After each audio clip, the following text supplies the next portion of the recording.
अब अपन ये देखते हैं कि प्राइमरी मेमोरी के टाइप क्या होते हैं। Types of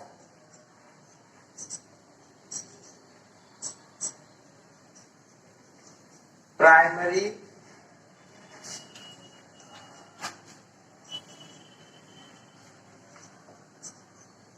memory.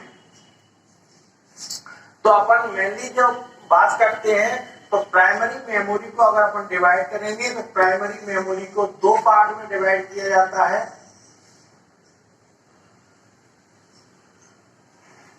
एक होता है रैम और दूसरा होता है रोम। इसका जो फुल फॉर्म होता है वो होता है random access memory.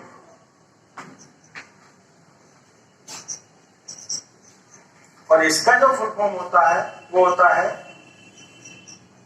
Read only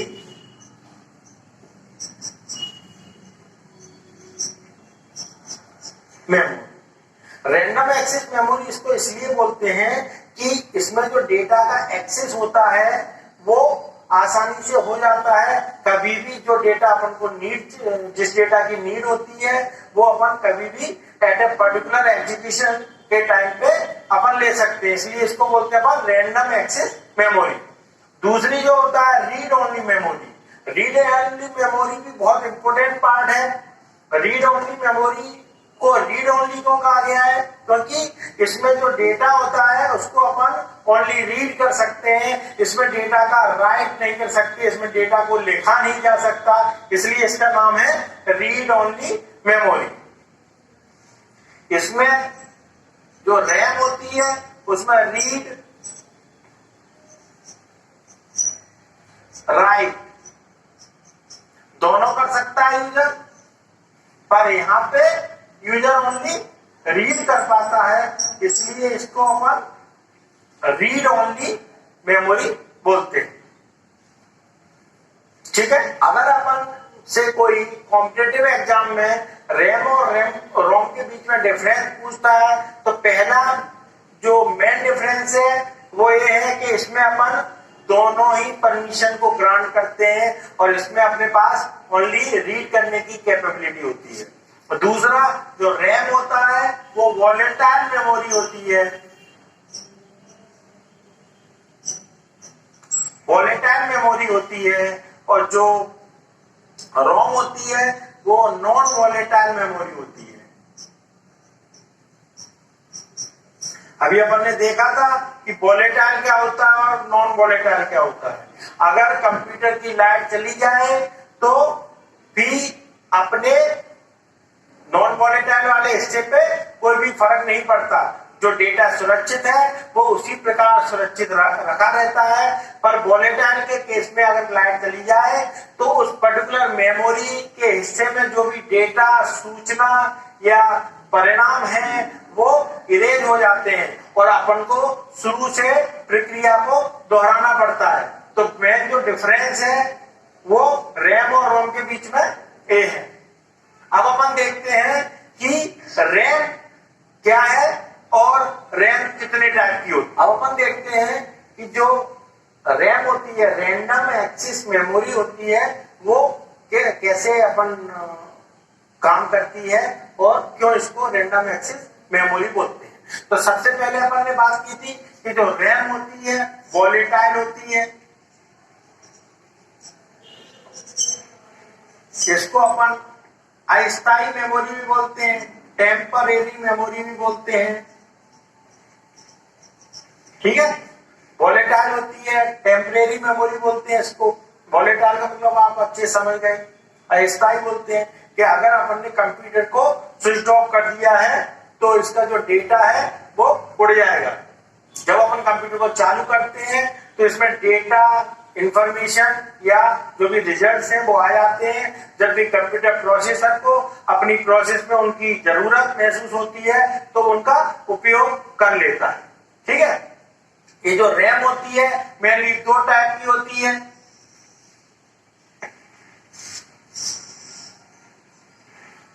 पहली होती है एस रैम और दूसरी होती है डी रैम। ठीक है। S RAM stands for static RAM, static random access memory, और DRAM stand for dynamic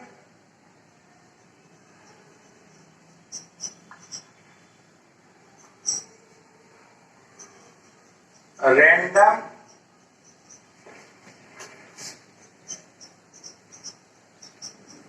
access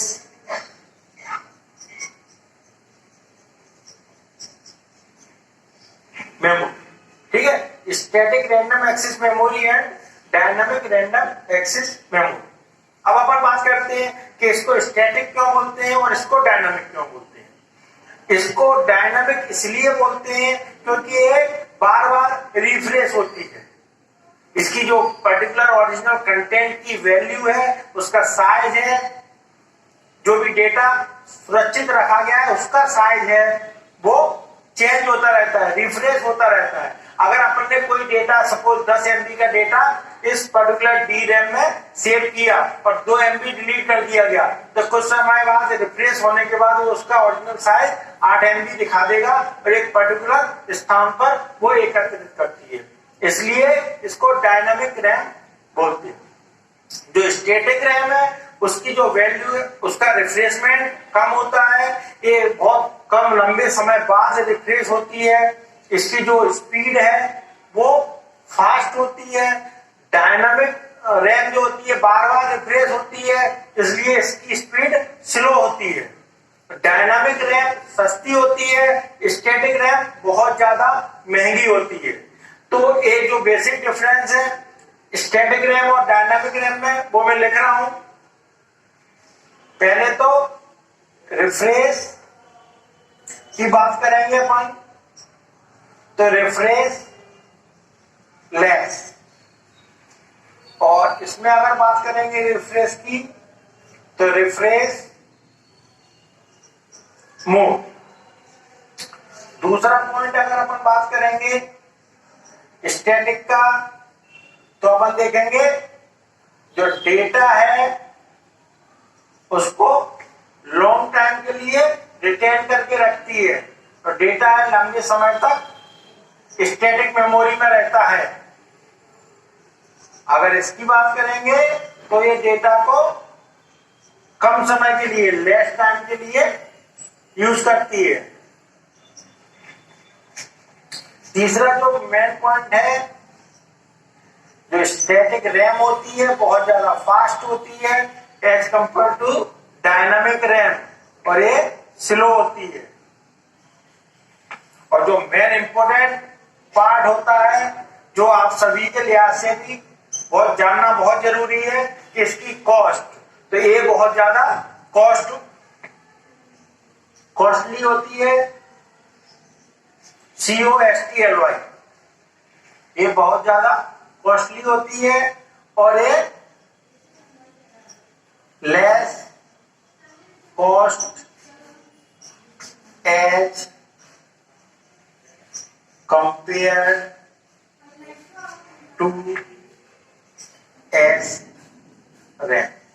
ठीक है। तो इसकी जो कॉस्ट होती है वो स्टैटिक रैम की तुलना में कम रहती है। अब अपन एस रैम और डी रैम को एक नॉर्मल रियल टाइम एग्जाम्पल के रूप में देखते हैं, तो आपको समझ में आएगा एस रैम और डी रैम एक्चुअल क्या काम करते हैं।